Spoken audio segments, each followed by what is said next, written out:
సమస్య ఇడుకుంది కాబట్టి ఇడికి వచ్చినాము. నష్టం జరుగుతుంది సార్, అందుకే వస్తున్నాము. దొంగలు డబ్బులు వచ్చి వ్యవస్థ నడిపిస్తున్నారు. మరి ఎవరైతే తప్పు కదా,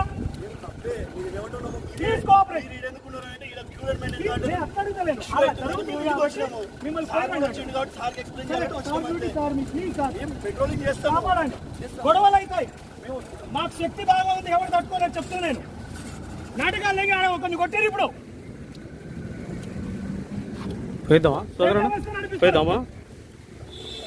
గవర్నమెంట్ సపోర్ట్ చేద్దాం అనుకుంటారా? వీడియో దేవా ఎలక్షన్ కమిషన్ పెడతా, ఇంత నిర్లక్ష్యం చేస్తారా? నేనైతే కంప్లైంట్ చేస్తాను.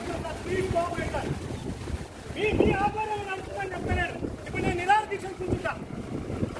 ఏం నాన్ సెన్స్? ఎన్నికల ప్రక్రియ